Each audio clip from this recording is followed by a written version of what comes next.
The credit belongs to the man who is actually in the arena, whose face is marred by dust and sweat and blood.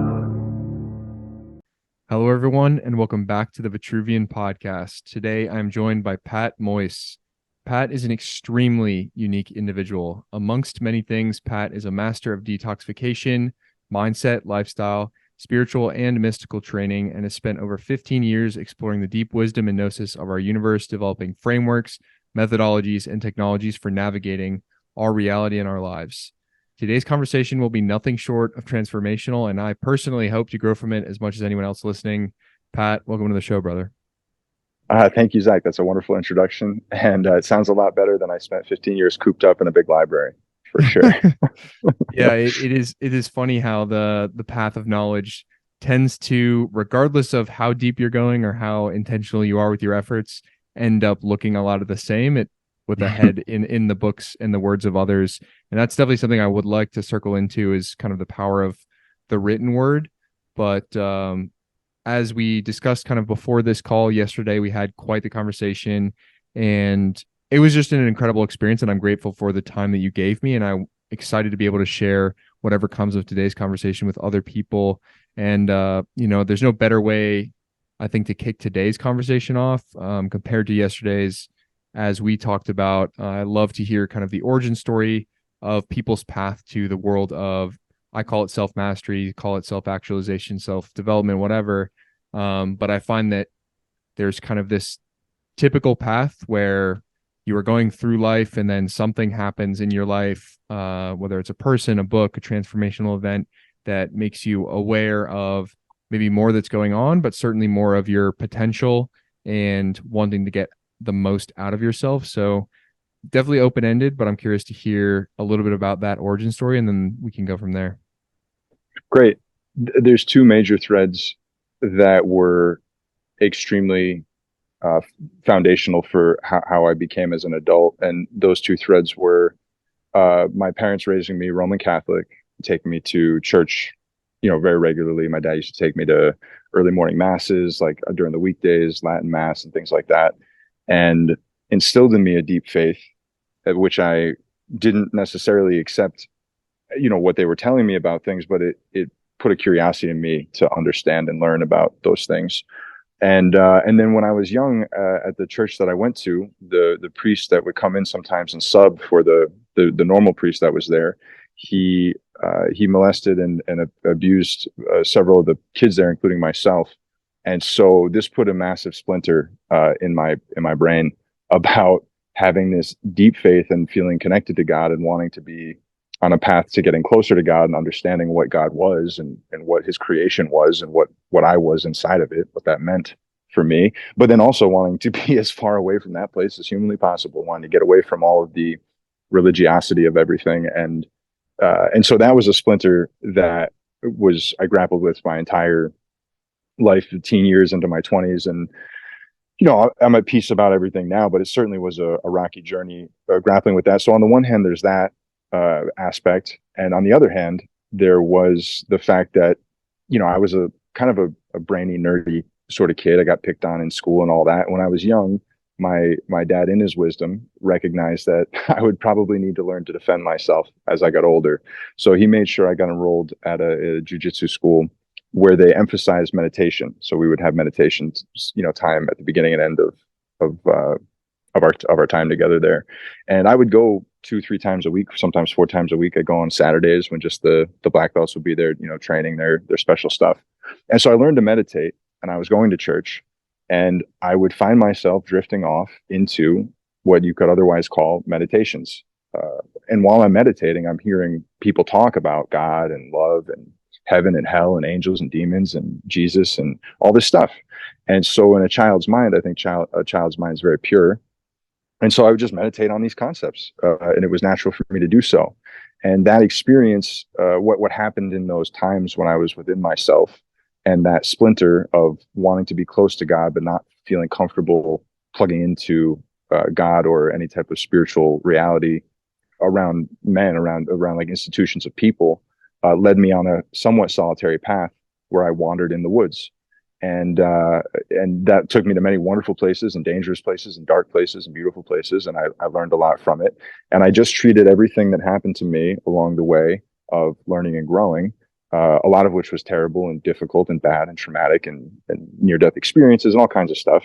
I just treated it as training. I just said, well, if God's given me this, I know God's good. So if God's given me this, he's doing it for a good reason. What's the best reason I can come up with? Well, he wants to train me. So I just treated it like training. And because I had that mindset, that framework, I was able to overcome things like anxiety and depression and PTSD and OCD and codependency and all kinds of the whole slew of nastiness that comes up from ourselves when we're hurt and wounded. So as that went on, I got into my teen years, and my first job was in sales, doing, some people probably have heard of this, Cutco Cutlery. It's this knife company. They made in America. They actually make the K-bar knives, as well as the same company, same steel. But I sold those knives door to door, and my boss at that job was very into personal development work. And I think he used it as a tool to keep people engaged in the grind. But nevertheless, there was fruit there. And as I started pursuing this idea of personal development and interpersonal skills and networking and social relationships and communication, I started to see the relationship between all that work and the ideas of spiritual masters from times gone by.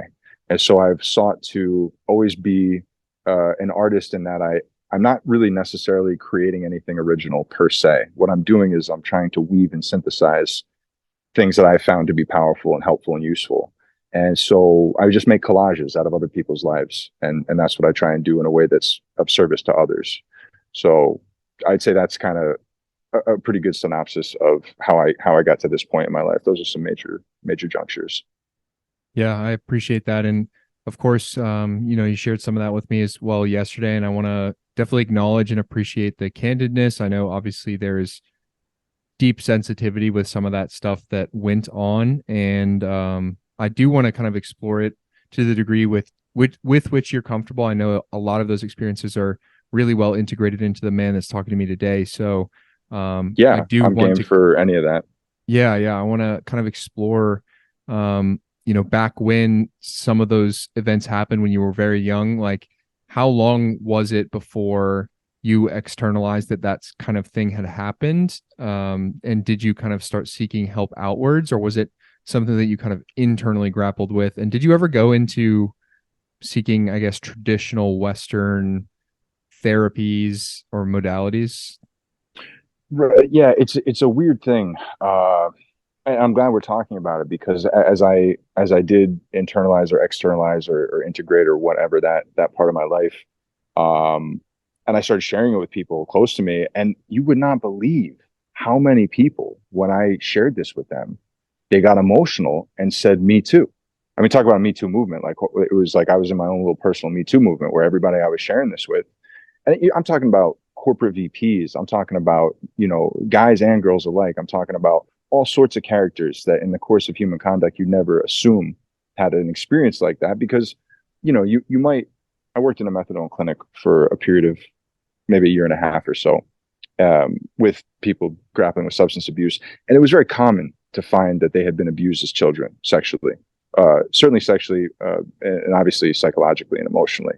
But when you're in a boardroom at a multi-billion-dollar company, or you're in a meeting room at a billion-dollar company, and someone comes out and you have lunch with someone you're close with, and you open up in a personal way, and they say "Me too," it's like you're shocked. So it's good to be able to talk about it without a stigma or without anything. But to answer your question, it wasn't something that I kind of blocked it out. This, I think, is common for a lot of people that go through traumatic experiences, is you go through it and you lock it in deep down so that you can't, so it can't hurt you, right? That's the idea.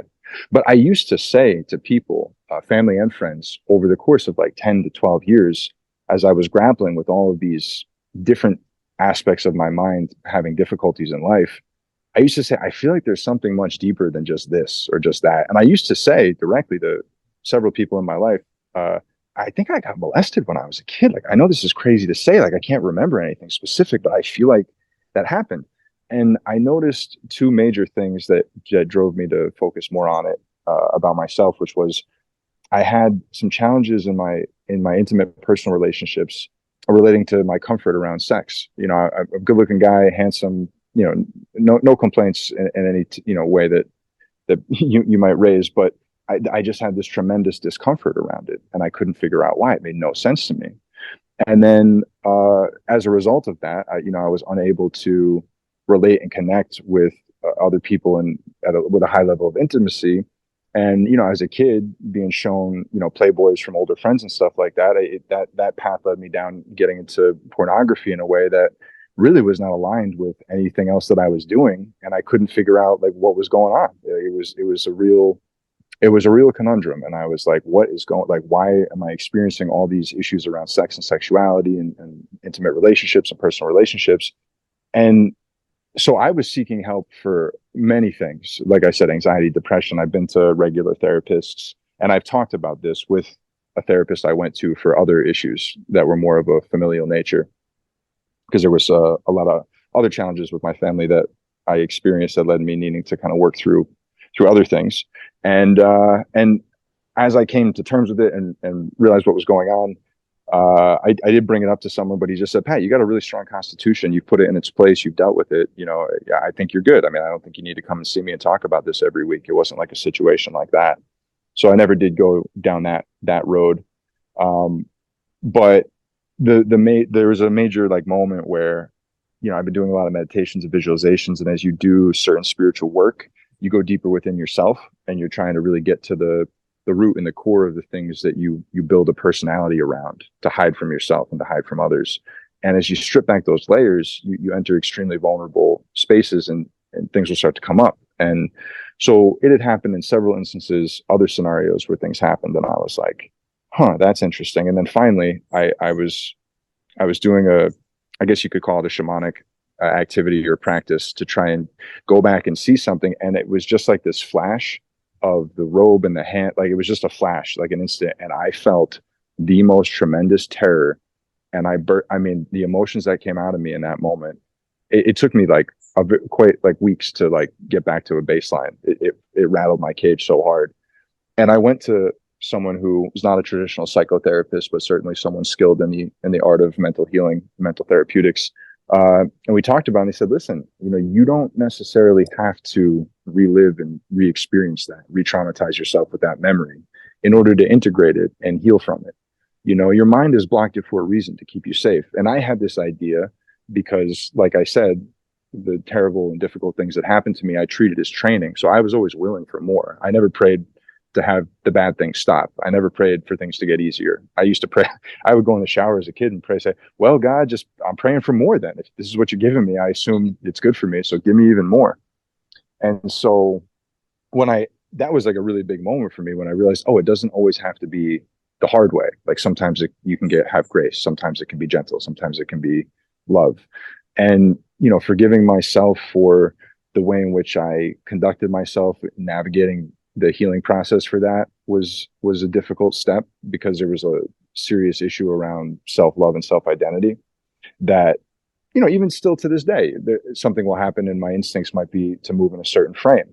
But of course, you have mastery over your thoughts and emotions. So when it happens, you're not pulled down a river of thought and emotion you can't control. You just notice that you had a thought. You notice that you had an emotion. You go, oh, okay. Data, great. And it's dry now. It's drier. It's like it's numbers on a spreadsheet. It's not like falling through a rabbit hole and feeling like you're scratching at the sides. So yeah, when I had that flash and I had that experience, and then, I thought about, I looked up the guy and I thought about, do I need to go confront this? But like, do I need to, like, what do I need to do? And I realized, no, I don't. I just need to accept that it happened, put it in a context of gratitude, because it is the thing. I mean, as terrible as it is that it happened, and I did not have, satanic ritual abuse. I didn't have, I'm not in a generational family of mind control people in the military that are, I'm not, it wasn't like that. Right. But it was still horrific for me, but I have to acknowledge it with a sense of gratitude, because I would not have become this person. I would not have this skill set. I wouldn't be reaching people the way that I do, if I hadn't had that spark that set it off, because that is what set me off on a path of solitary spirituality and seeking God within. Otherwise, I would have been probably satisfied with the God outside that most people stop at. I'm not saying I'm God. I'm saying God's within me. That's to be clear there. But yeah, that's. I guess that's. I'm getting a little rambly here. Let me drop it there. No. I appreciate it, and you're very articulate, so it doesn't ever feel like we're wandering too much. But I mean, it's very. The only word that comes to mind is impressive. Just having never gone through something to my conscious awareness of anything that I guess severe, the gravity of the situation, I can only look from the outside with admiration for how you've kind of internalized it. That concept of radical acceptance is obviously extremely transcendent. It can be applied across the board, but in a circumstance like this, it kind of is. Eventually you go far enough down the road and realize it is going to be your only option. It's either that or you kind of opt out of the game. So choosing to use it and alchemize that experience in a positive way. And then, of course, like you alluded to, like sharing these kind of stories, letting people feel seen and heard for their experiences, because maybe they haven't felt the level of comfort or courage to be able to step out and share their story yet. I mean, I think it's tremendously important, and I'm grateful to have this platform to like let you share it like in another setting. Yeah, I'm very grateful too, and I've never spoken on it so directly and at such length as we are now. Not out of a fear to do so, or a inability to do so, or lack of desire. Just never felt appropriate, but for some reason, it does today, and so that's what we're doing. But I the amount of shame that I carried in my life as a result of what happened to me and the effects that it had on me was just incalculable. And I know that people who have gone through something similar, or even maybe not as intense as that, but something, parallel, relating, or something much worse, I can only imagine that people like that feel the same thing, and they bury it away, and sometimes it eats away at us, and we become riddled with substance abuse difficulties, or we become engaged in abusive relationships ourselves because we're willing to take that and tolerate that kind of behavior. And sometimes it drives us to become stronger and better. And so sometimes the people with the best physiques and the best stories and the best presentation and the best skill set and the most articulation and all of that, sometimes people get there because they're trying to balance and undo something that's within them. And I guess if anyone's listening to this who's been through something similar, there's no words. I mean, that's the whole thing about this, is there are no words, right? You can't just say some words and make it better. But if I could say one thing to someone who had been through this, if they happen to hear this, it would be that shame has no business within you, and that you have permission to put it down. You have permission to put it down and see things in a clearer or in a more distinct way as it is, and just let go of everything that came there, or at least begin to accept the idea that you are capable of letting go of that stuff. But the shame was the worst, man. The shame of all the things and all the difficulties that arose from that, the unending sense of just burning shame in all moments of my life until I was able to get my arms around this thing, was just terrible. And so I'm very glad to be on the other side of it. And I wish to do what I think all artists wish to do, which is make something beautiful out of something, otherwise ugly. And if you do that and you believe it enough, then the beauty blooms. I wrote this little ditty once. I just on a ripped piece of paper on the corner of a page. I said, "Once where I saw guttural and utterly ugly, I now see nothing but luscious and lovely." And I just wrote that just intuitively, like not relating to anything. But as I went through this process, those words often came back to me. And it didn't feel that way at the beginning, but I was willing to believe that it was possible. And the two pillars that got me through that process, and the things that were related to that process, was one, my faith in the goodness of God, even when my eyes didn't see it. I never wavered in the idea that God was good. I knew that bad things happened. I knew that if God created everything, he must have created the demons too and hell too, but I couldn't understand how that jived. And that's a big part of mystical philosophy, right? Our conversation yesterday about the relationship of these ideas at a very high level, we got into that a bit, and maybe we will today. But the faith on the one hand, in the goodness of God, even when my eyes said no. And maybe just the idea of having a purpose to it all. You know, you assign a purpose to your pain, and if you do that consistently enough, that purpose will lift you through. It will hoist you through. You can use that as leverage to get through. And at the beginning, I said, well, this pain's so great, I must be on a mission to save the world. I guess what else can I come up with? This is so bad. How can I have this level of pain? This makes no sense to me at all. I didn't do anything wrong. I'm just trying to be a good kid, help people out, learn my way through life, etc. But that purpose, though, when you make that story up, you be careful the stories you make up, because all of a sudden, you know, you become it. You become what you made up. So I don't know if I made it up, or it's a simulation and it was always had to be that way, or it's fate, or it's destiny, or it's the stars. I don't really care, because those are just stories. But it was my faith and the sense of purpose in what I was going through.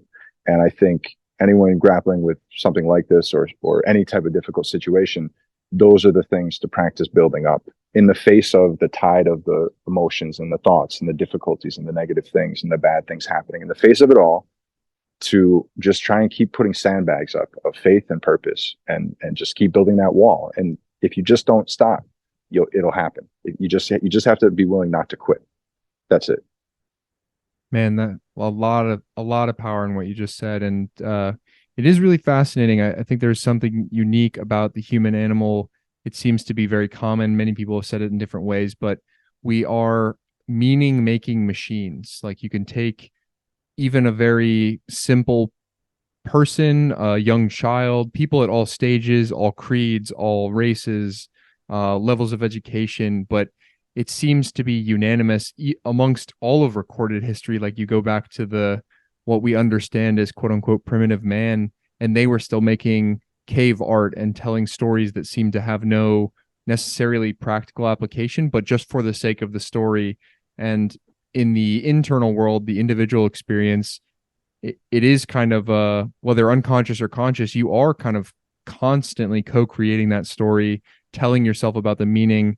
And I do have a bit of a kindred experience. It's funny you say, like, save the world. I remember my 6th grade year in middle school, they gave us kind of an assignment that was like, you're kind of answering all these prompted questions for like a time capsule that they give you upon graduation. And one of the questions was like, what do you want to do with your life? And the 6th grade version of me, for whatever reason, just said change the world.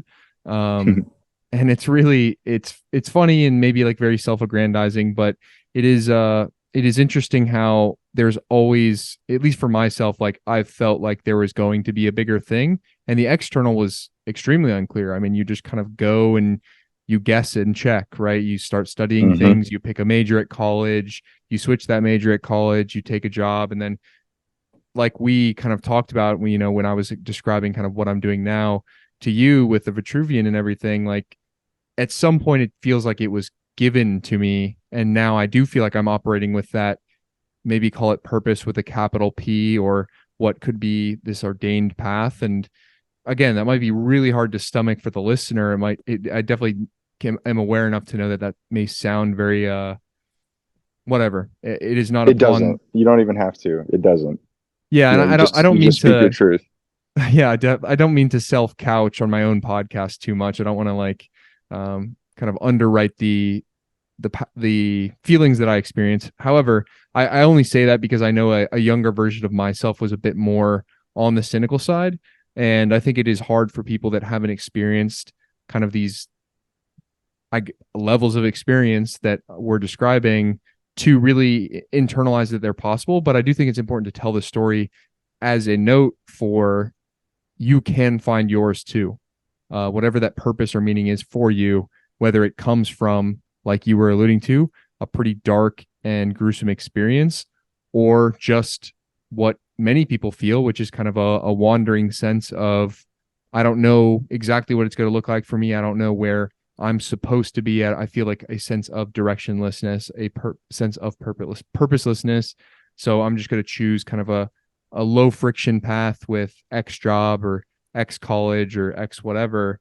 Yeah, no, I just think it's important to share, because from both of our circumstances, it came from a place where there wasn't, or it wasn't at least apparent, and then it became completely apparent. And what's awesome about quote unquote the spiritual path is that you can always connect those dots looking back. It always becomes clear, like, oh, every single one of those moments was training me, was preparing me. Every relationship, every heartbreak, every class that I took, every book that I read, it becomes crystal fucking clear in hindsight once that moment happens or series of moments happen in succession. Yeah, and what you're describing can be called many things. I like the phrase, it's a cosmological framework. I like that phrase. It's a little dry maybe, but for me, what you're saying is, you're saying all of life is working in concert to facilitate a dynamic feedback relationship with me. And the idea is that it actually is. And when you, and people might say, well, that's a little far-fetched, or like, what is he talking about? Or maybe they're like, yeah, it does. It's for me too. But the first step is like thinking that it's possible, that life, I used to say, there was one or two people that I worked with that knew each other, and we'd get to this point in the stuff that we were doing, several months in, so that we had a good foundation laid. And I said, look, you have to imagine life as like a gigantic puppy dog that just wants to lick your face. I said, like, all of life is just like this beautiful, big-eyed puppy dog, and it just wants to lick your face. I said, everything you do is just with that same level of purity and love, and just, whatever you see in a puppy's eyes when he looks up at you and you got the food bowl in your hand, that's the frame to adopt. But then, of course, we get injured, we get sick, we go through a bad breakup, we lose a job, like, things happen, and it's like, well, it doesn't feel like it's licking my face right now, it feels like it's pissing on my rug. But that's the faith in the goodness of God. That's what gets you through those things with the least pain, the least stickiness, the least unintended consequences and side effects of it all. And it's not really something that a person can be persuaded to or convinced of. It's something that you can only just invite someone to, a possibility, and only through their experience are they going to know whether it's true or not. Otherwise, they're put in a position where they're forced to either believe or disbelieve what you say. And, the idea of belief, this is a kind of a frame that I bring in a lot at the beginning of work with people, unless it's not necessary, which is that whatever we believe, we are literally saying that we do not know. So you can believe in something, but if you say that you believe it, then you're literally acknowledging that you do not know what it is. And so I always say that we have to have our beliefs, but we should not believe in our beliefs. That's a really weird kind of phrase there. But if you play with it and you really think about it, it opens up a lot of possibility for how rich and how rewarding and how beautiful life can become. Absolutely. I think that's really, really interesting, and kind of the difference between a true knowing and a believing, kind of like a something out of faith or something out of just, this is fundamental to my experience. It is like an undeniable truth. And you touched on something that's really interesting about people have to come to their state of learning, belief, awareness, etc. on their own. Like, we can't drag them to it. I recently talked on both the previous podcasts, Spencer and Vance, about this idea when we're developing ourselves and we get to these, whether they're levels of awareness, levels of fitness, etc., you want to bring the people you love into it. But ultimately, the only frame to accept that isn't going to, in the end, kill you or the relationship is you have to be a lighthouse rather than a tugboat, and just kind of show and demonstrate the light that is within you, be emblematic of what is possible. And then hopefully, by virtue of the fruits that you show, people become curious enough to ask. And that could be a very simple, like, oh, wow, you like look like you're in really great shape. Like, tell me a little bit about your eating and diet. Or, you hold a tremendous amount of peace and light behind your eyes. Like, tell me what your meditation practice is. Or, wow, you have like a really good ability to articulate yourself. Like, what books are you reading? It could be any manner of external things, but it is a very important principle, I think. We touched on the fact that the Kabbalion and like 3 initiates have that one phrase, like, the lips of wisdom are sealed except to the ears of understanding. Similarly, the master appears when the student is ready. And it is such a transcendent principle And it's hard, I think, when you're looking at other people's lives and you want what's good for them, you want them to be ready. But the truth is that thing, that moment for them that has brought them to, sometimes people will say like a rock bottom moment, or a moment where they really have to kind of face the music, that hasn't happened for them. And you can't want their experience to be any different, because it is all happening in the same way that there's a, as you say, a cosmological framework kind of fitting your story together. The same is true for everyone else. Hard to adopt, but a very simple concept. Yeah, and the point that you made there is I was going to say not the one of the many uh, reasons why humility is a virtue, because when you are engaging with other people, especially if you're doing so from the level of the psyche of the mind, of the ego, rather than of some higher aspect of intellect or reason that we possess at the level of the soul, let's say, or the spirit. Um, the idea that you can assess a situation and size up a situation and say, I know what would be best for this person, the sheer arrogance that it takes to assume that you know the purpose of their soul in that life and in that moment and in that experience. And, I've done a lot of different types of healing work, I guess you could say healing work, including of an energetic nature, of a spiritual nature, of a shamanic nature. And there was an instance, this is many years ago, it's like 10 years ago, or maybe more actually, probably 12 or 13. But there was an instance where a friend of mine had a coworker whose daughter was very sick with cancer. And she was in the hospital and she was like in really bad shape. And she said to me, she knew the work I was doing and she knew, how it had been going. And she said, hey, would you be able to help? Would you be willing to help the situation? And I said, sure. So I did what's called a middle world journey, where you can move around a little more freely than in the meat suit. And I just went over to the hospital, and whatever, people listening to this can say this is fake or this is what I made it up, I imagined it. It's of no consequence to me. I'm just going to relay a story here and take it as a story.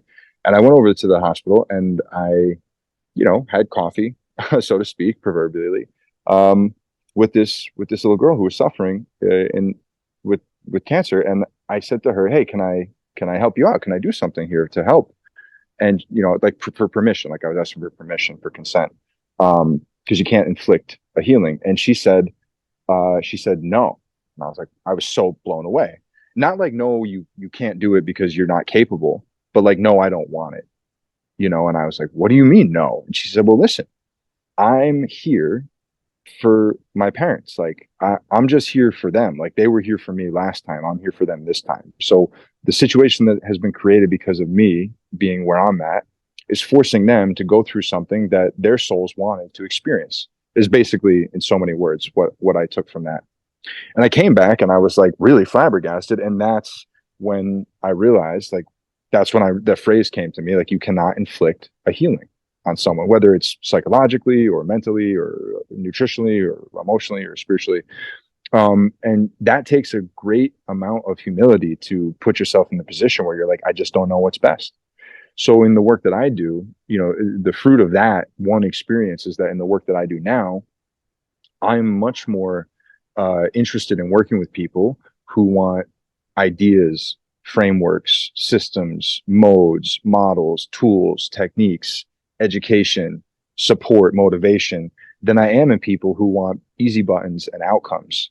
Like someone says, I want this outcome. Can you do this for me? Well, maybe I could, but even if I could, where does that leave you when I leave?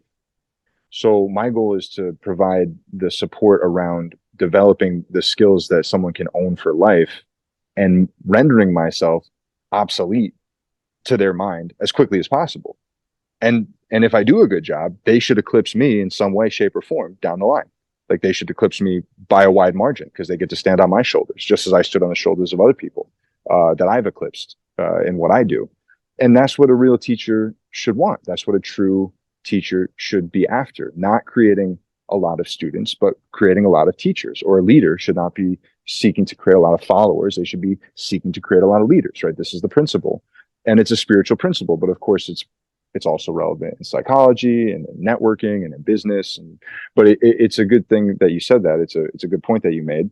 And that's just, I wanted to just chime in on that with that idea, because it is so important to recognize that their moment may come, it may not come, all you can do is plant the seed. And again, this is where faith comes in, is that you have to have faith that if you plant the seed and you plant the seed well in the right soil, in the right conditions, that God will see to its watering, whether you're there or not.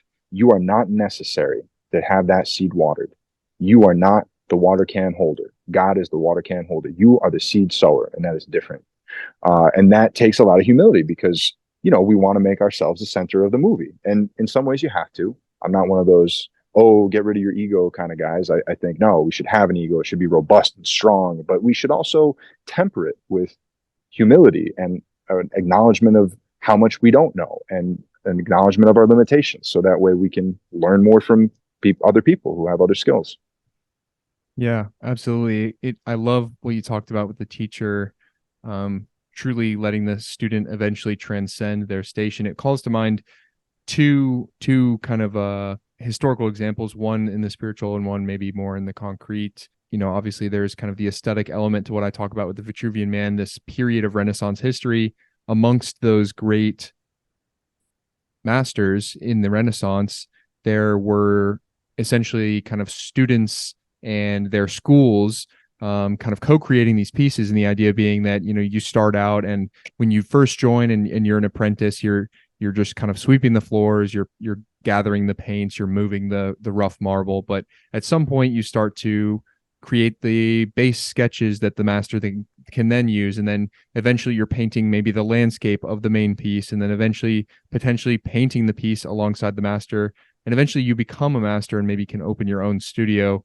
And I think that when you try to call to mind these great masters, Raphael, Michelangelo, etc., if you're truly grounded in your own capability, as well as the gifts that you feel like may or may not have been given to you, there's no concern in the maybe sort of capitalistic sense, like it becomes a competitor. I'm creating somebody that's going to take my market share, because truly you're just creating what you were meant to create. And part of your gift to give is to help the people below you, because certainly any true master, like you alluded to, stood on the giants before them, and they have the humility to say, like, I certainly wouldn't have gotten here if I couldn't have studied so-and-so. I couldn't have read this book. I couldn't have looked at the historical examples.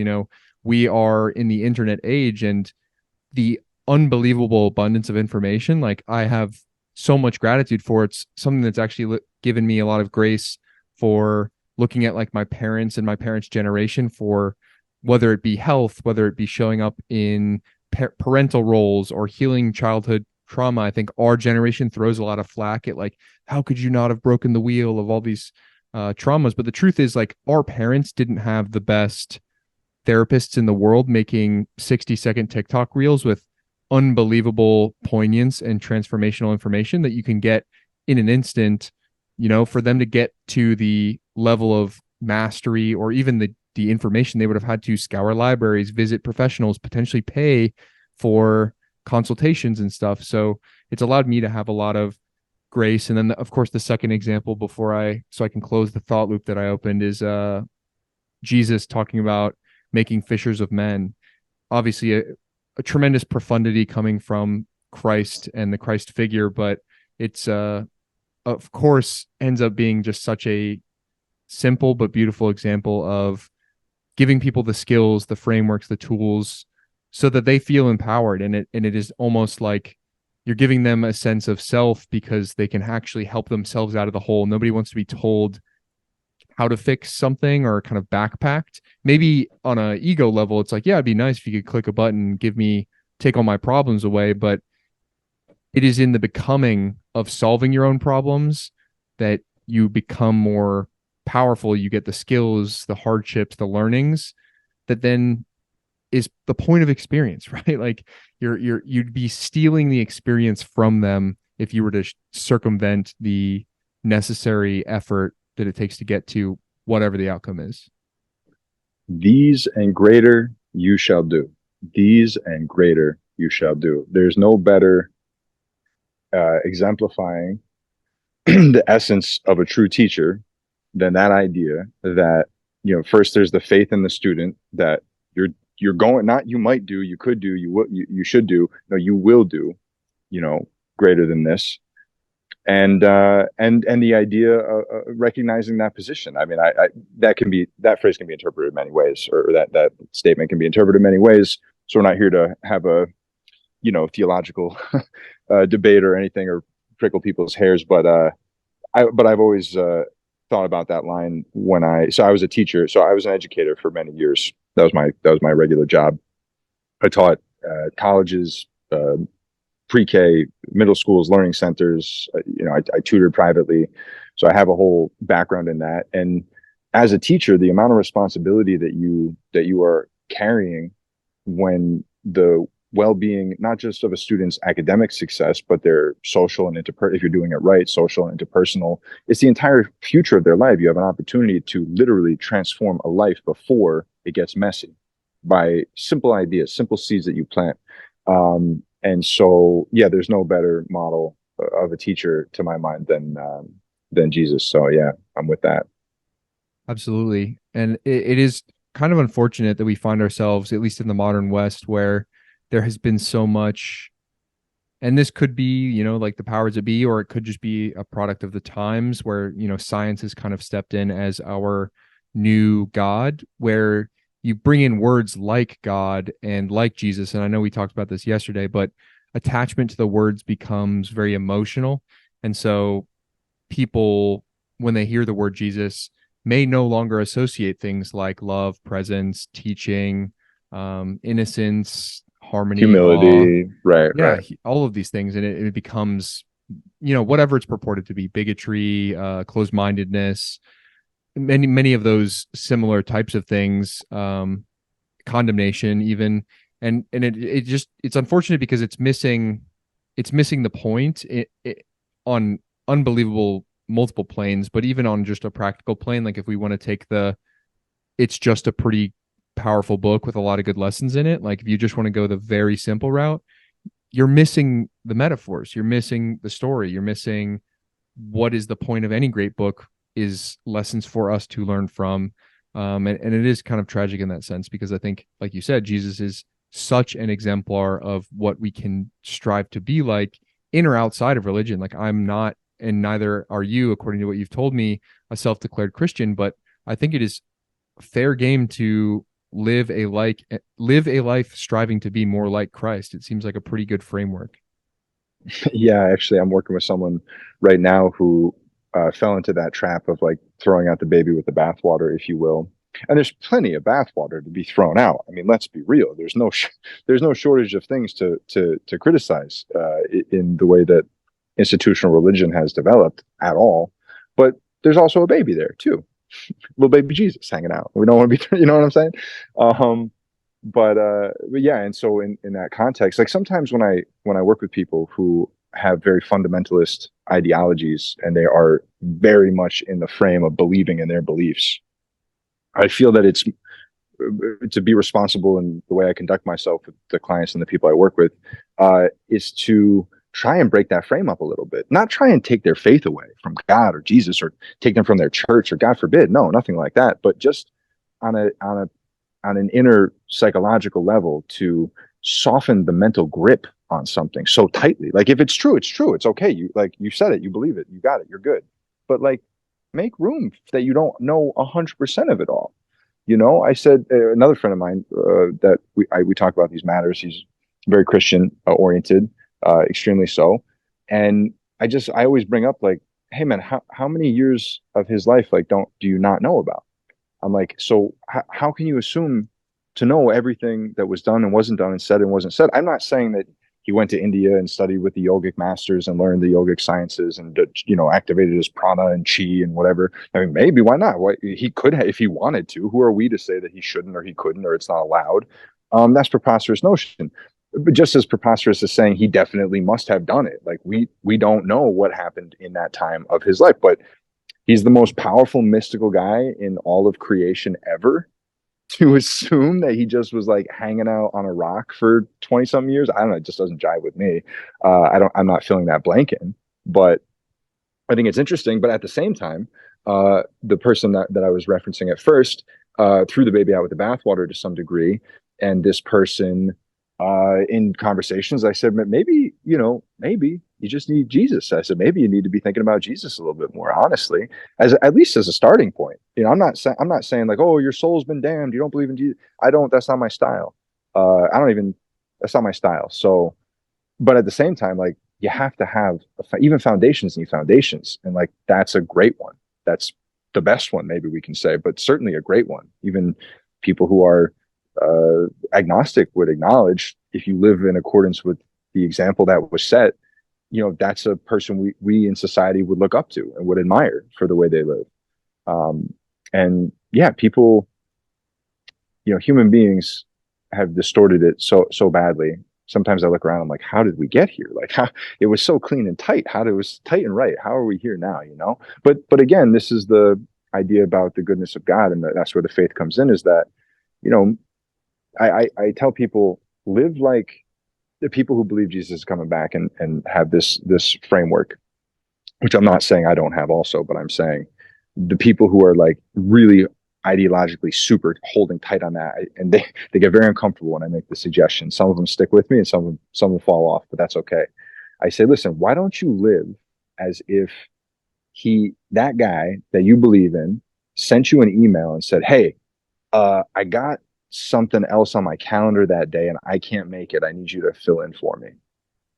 Like, live that way. Live like it's on your shoulders to do it. Now, that's not the narcissistic, grandiose egotism of like, I am God. I'm not talking about that. I'm talking about conduct your mundane affairs with a level of intentionality and focus and will and discipline and power and courage, as if it was on you to make it happen. You're not going to become that guy. Obviously, that's not what I'm suggesting to people, but you're going to become something so remarkable that you won't even recognize yourself in 6 months if you embrace that intellectual exercise. That alone is worth 10 sessions. If someone really grasps that and runs with it, that alone, just game changer. Absolutely. But they often don't like that. They think that's idolatry, or they think that's charlatanism, or whatever. So then I don't talk to those people much after that. Right. And it is unfortunate, because I do think that idea upon, and maybe it is, the level of open-mindedness that I find myself at, where I just kind of smile at it and I think about, in the pursuit of that as an ideal, like, how amazing would you become? If you just took a select few verses from the Bible, for instance, kind of like the definition of love. I think it's in Matthew, like love is patient, love is kind, etc. Just some of those stuff, like the Beatitudes. I mean, if you just like listed those, put them on your bulletin board and said like, these are my hero traits, and I'm going to try to aspire to be like that. In the process of trying to aim at that as your North Star, I just think your life like would be so beautiful. And it's certainly an ideal that loosely I try to strive for, still, while trying to get the day-to-day done and enjoy my life and strive towards individual goals that I have set for myself. But it is really powerful. This brings to mind, and this is definitely slightly tangential, but something that you kind of talked about is like, we don't really know what happened in the gap in Jesus's life between, he was a child at the temple and then boom, he's 33. So amongst that, there's kind of a meta principle, which is the questionability of written history. And as someone who has studied a tremendous amount of literature, period, but specifically kind of these ancient wisdom traditions and some of the lost quote unquote knowledge throughout all of recorded history, how do you assess the validity of documentation, and how much do you buy into the maybe meta narrative that is certainly starting to get popular, maybe on like right-wing Twitter, with it like all of history is a scam, or all of history has been revised by the elites? Because I find it concerning a little bit, like the phrase, if the news is fake, imagine history. I think that is that's very fair as a heuristic, right? Jack Posobiec tweeted that out, I think, not too long ago, among other people. But I remember seeing that on his actually there's a Russian, oh gosh, I'm probably going to get the details wrong, so someone listening to this can check it, put a comment and say he was wrong, it was the other guy. But there's this Russian mathematician, Velikovsky, I believe is his name, and he has a series of books which are not an easy read. They are not an easy read, but I have thrown myself at them, And he has some wild and remarkable ideas about the timeline of history, which really starts to undo the whole fabric of like everything that we think. Now, I don't know if it's true or not, and I haven't studied his work enough to speak on it with any kind of like, I don't have an opinion on it. I just know it exists. But the one idea, I guess, that I take to all of the books and all of the things that I read, there's a certain level at which I say, this is true in that this person said this. That makes it true. It's true that it was said by this person. So on that level, we can say everything is true. Everything we read was written by somebody. Everything we hear was said by somebody. So on that level, we can acknowledge that we just don't know how accurate, quote unquote, to objective reality things can be. But at the same time, with objective reality comes the question of like, what is objective reality? What even is it? Is it, the more you get into simulation frame, the more you start to, or just look at yourself, the more you start to think about and realize, well, maybe objective reality isn't as objective as we thought. The Higgs boson, I think, experiment with the slit, the double slit experiment with the photon. Yep. They sent the photon through these slits, and when they observed it, they saw a light particle, an individual light particle, which made an impression on a receiving board or receiving screen. And then they ran the experiment, and they were not present, and they came back, and there was the interference pattern of waves moving through. And then they watched it again, and it became a solid single photon. So like maybe objective reality just isn't as objective as it seems, and we should just all accept that frame. It's like a post-fact, post-truth sort of, in a way, lowercase t, post-truth society that we're entering here, where it's really about narrative and story that drives people's experience of reality rather than the objectivity of fact. Now, when it comes to things like data, and you're talking about statistics and things like that, you get into a different level of like meta consideration for this idea. But generally speaking, when I read history, I just go, okay, this person said that, that's enough for me to know that I'm going to read it. Then I wonder to myself, what people have read this and said it was significant to them. And then I go, okay, well, if a lot of people did that, I'm going to, now it just clicked up a step. And then I look to myself and go, what are the fruits of the lives of the people who said this book was important? And I go, oh, extremely influential, extremely powerful, extremely successful, extremely innovative, extremely creative. Oh, okay, clicked up another notch in terms of like how seriously I'm taking it, where it's like a tiered hierarchy thing.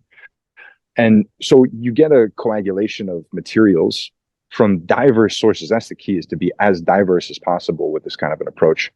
And then you start just pursuing it all hermeneutically. Like a hermeneutical approach to reading would mean basically that you're going to read something without injecting any of your own ideas or critiques, or like, reading some philosopher and reading something that they say and being like, oh, he doesn't know. That's not, no. You take all that away. And you just simply read from the beginning to the end. If you want to really do this well, you have to read all of their written works in the order that they wrote them, to understand the way that they developed their ideas. So hermeneutically studying someone's written recorded life. And then when you get to the very end, you see it in its totality as best you can, in its completeness as best you can. You go back and you read it all again. And the second time you read it, you tear it to shreds with your intellect. You absolutely demolish it with your intellect, and you try to destroy every sentence in that book. And whatever still stands, you put aside, and you continue the process with diverse materials from different times, places, ages, cultures, and perspectives. Whether it's enough said there, yeah. And then whatever is left standing after all of that, you put all that together and you look for patterns, and you look for the metadata present in what still stands. And then you take that data back and you start the whole process again, a third round, through all the richness and depth of all the material that you can get your hands on and have time to pursue and absorb and read and hear. And you use those patterns to look for things you missed the first time through and the second time through. And that's where the real fruit of wisdom comes. Now, this is like a lifestyle. This isn't just like something, but anyone could apply this methodology. Actually, it's funny. I have like a weird notion for like a course that I would put out. It just doesn't fit with the stuff I'm doing right now, but it would be like how to build a library and how to read. Wow. which seems so Yeah. silly on the face of it, but like there's such an art and science to doing that, and it can be done for any purpose, for any person, for any goal or objective. But the skills that I've gained, I got rid of my TV when I was 16, and I've been collecting books my entire life. I've got, between 3,000 and 4,000 physical books and 6,000 and 8,000 digital books. And I read really fast and absorb fairly well. And that's what I do a lot. And with all the time that I've put into that, God, it's a fingernail sliver. It's a fingernail sliver. So for someone who's just like, family, full-time job and all that, but these techniques, these ideas are so valuable. They're so powerful to seeking information in a way that gets you out of that frame of like, well, now I have to believe it was true, but I think it could be fake because history could be fake, to your point, Yeah, definitely. I mean, it's a lot to bite off, because it can present a false binary, which is either all of it's kind of fake and it's fruitless to really buy into any of it, and it's like literally not worth my time, or I have just heard from Pat that I need to become, a monk of wisdom and begin the hermeneutical study of every text that has ever thousands been of books written about everything, right? for me to ever find anything that can apply to my life. And so again, false binary in that those are the only two options. I think that there is that middle road that can apply to practicality, which is just seek with an open mind. And for myself specifically, having not gone full on either end of the spectrum and trying to continue to just navigate life and learn, I find it very helpful that you touched on two things that I have personally adopted that I think are really helpful, which is the one, you know it by its fruits, like unbelievably underrated. You divorce yourself from maybe the unsultry characters that have commandeered each of the books throughout history or currently tote them. Regardless of all that noise, like what do the actual practical applications of what's in the book look like in many, many people's lives? And then two, can I find this type of wisdom in a dramatically different text from a dramatically different purported time in history, from a person that talked about different things, that did things differently, but something looks really, really similar? And then you can bring bring science and modernity into it, where people are now saying X, Y, and Z. Like maybe you hear something on a Huberman podcast and you're like, oh, that's really interesting. I also saw that in the Bhagavad Gita. That's interesting. And then you start to make these like really cool correlations. One, it's fun because it feels like you're almost like a bit of a knowledge adventurer, maybe like a treasure seeker. But on top of that, you start to really uncover what appears to be, and hopefully is, truth with a capital T, right? Like if it was true then, it's true now, and I can't find anywhere that it's not.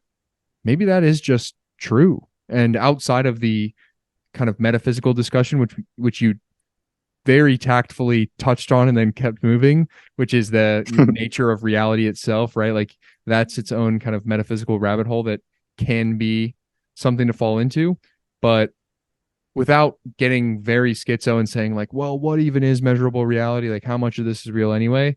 And I just want to start learning from books, and I want to start changing my life by doing so.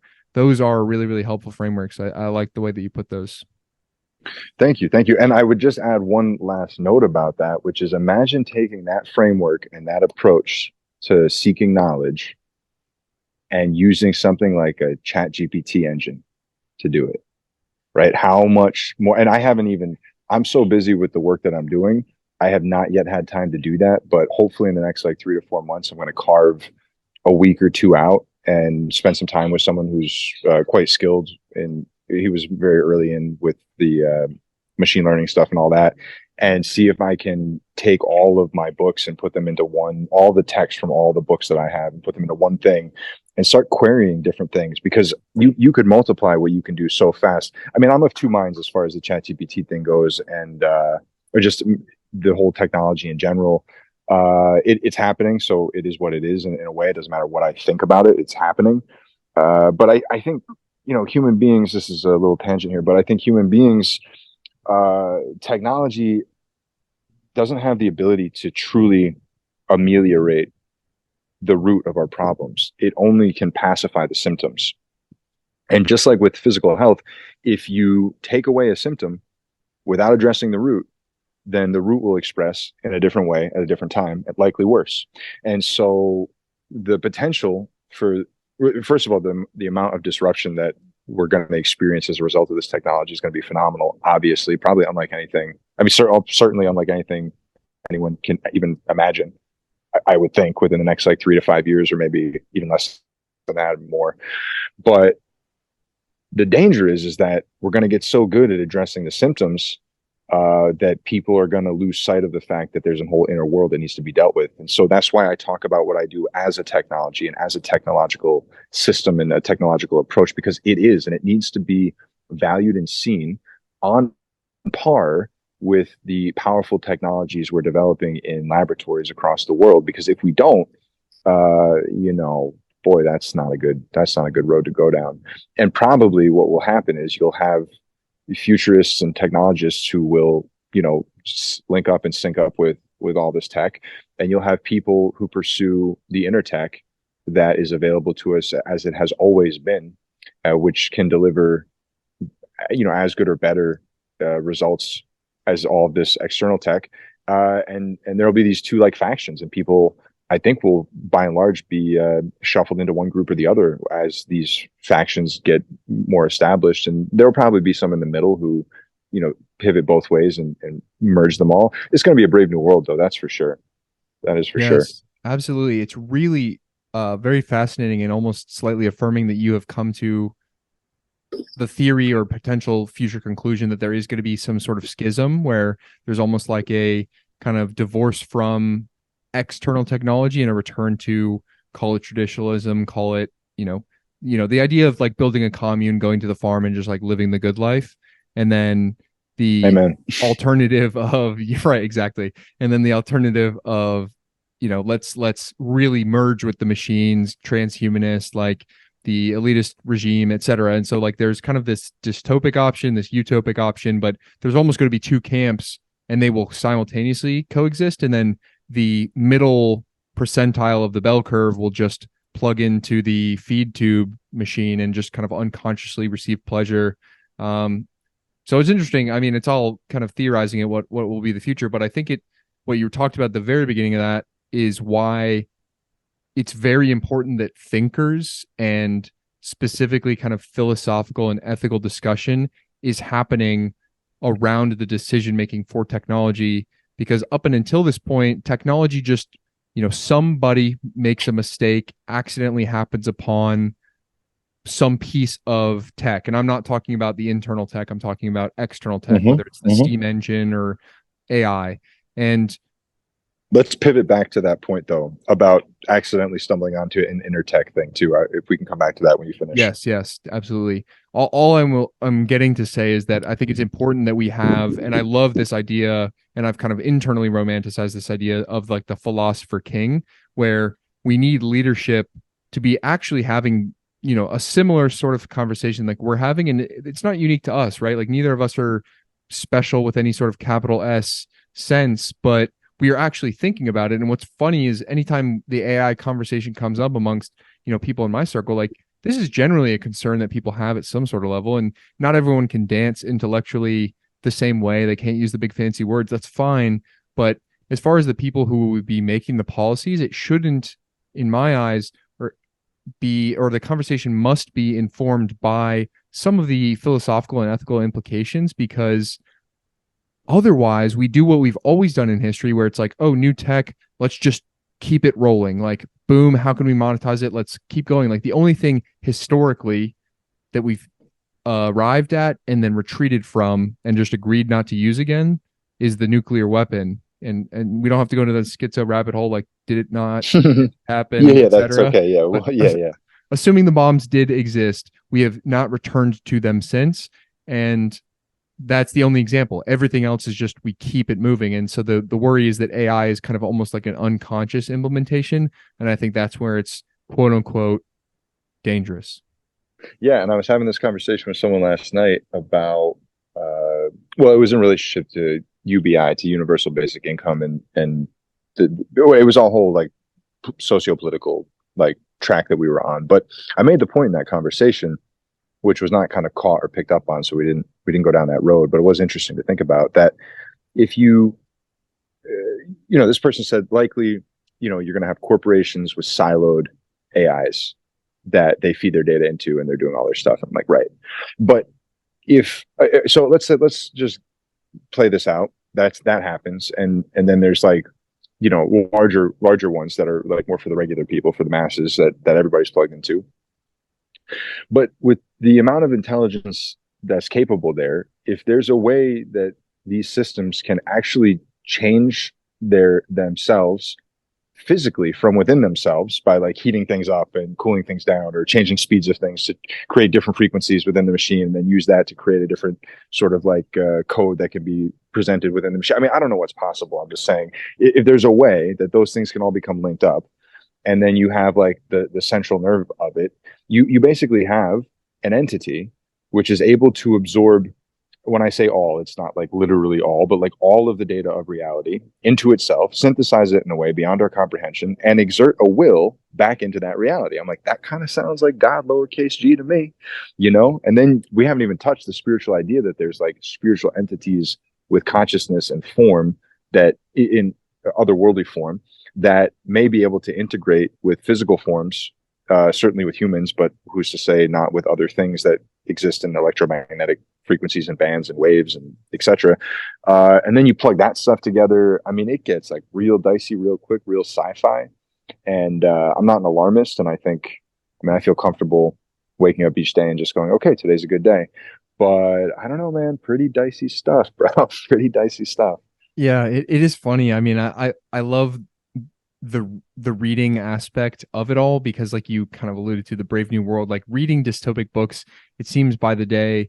And I've been hearing the same thing from my dad since I was little, like, oh, it's looking more and more like 1984, but it's crazy how similar it's starting to become. And, you have to wonder, like, at some point, like, what are going to be the dystopic novels written today about whatever that future would look like with, what you're alluding to is just like the singularity, like true godlike intelligence. And then, yeah, talk about science becoming your God when now you literally have something to worship, and who knows what it'll be or which kind of mega corporation will own it. Maybe we'll call it X because of Elon. Who knows what it's all going to turn into, but it makes this conversation really important. And I think it's good to circle back to the internal technologies, because I think that is, I don't know if antidote is the right word, but it seems to be the most efficacious and worthwhile pursuit, period, through written history. But as we approach whatever this new future is going to look like, returning to something that always was, there is some sort of comfort and kind of warmth, almost like biblically, that can be felt in like, hey, this has worked before. Like, this has always been here.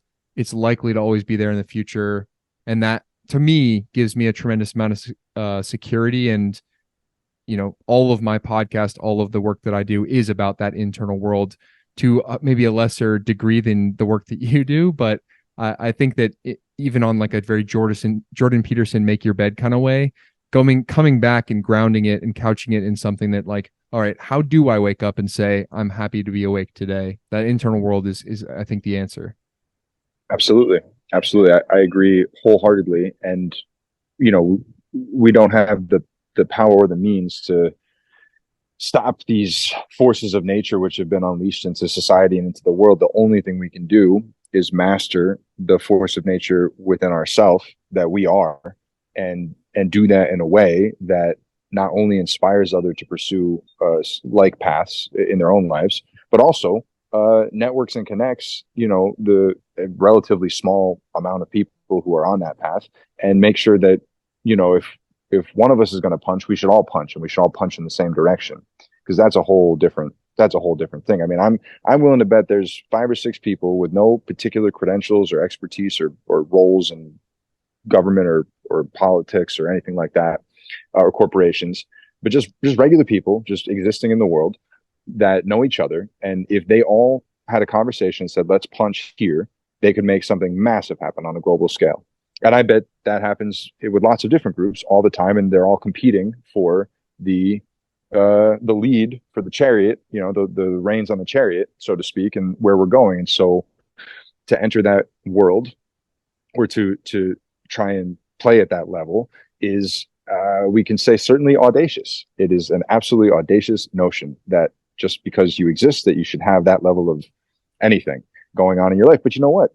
Who gives a shit? Like, be audacious, and just recognize that if you have an audacious goal and you have a faith in God and you say to God, I want this audacious goal, he is going to do audacious things to you to make you ready and worthy for it, So you just have to, it's always like that balance. I want to be strong. And then all of a sudden you get jumped by 8 guys and beaten to death in an alley, and you're like, or half to death in an alley. And you're like, what? That is not what I asked for. But it actually was, if you let it play out. Definitely. That happened to me, by the way. That happened to me, actually. No, I agree. And it's obviously like very inspiring. And I love the concept of striving boldly just for the sake of it. And, I think it's something that's very empowering about going back and studying the quote unquote great men of history. Like we'll take Alexander the Great, like somebody who conquered most of the known world at 25 years old. There is something that I think a lot of people miss in studying those great men of history, because they kind of couch it in a piece of history, and it's like, oh, that's great for him. That's really, really impressive. It's a cool story. It's very inspiring. Maybe they'll make a Netflix show about it, but I can't be like that. That was somebody else. But what's really amazing is all of these characters, including Alexander, including Steve Jobs, all of the people that we look up to, pedestalize, even Jesus Christ, they were just a man. And that, if you really, really internalize it, is transformational, because you too can access whatever the powers were that those people had and have a like impact if you continue to pursue the path with faith, with belief, and choose to aim nobly at that huge goal, that thing that is so unbelievably crazy to believe in. But they had to believe it too. And what's nuts is when you actually start to study all of these people, they all had some sort of similar, many people would say delusional self-belief, that they were either ordained by God or that they were God. Like John D. Rockefeller, love him or hate him, he believed it was his role as given to him by God to be the wealthiest man on earth.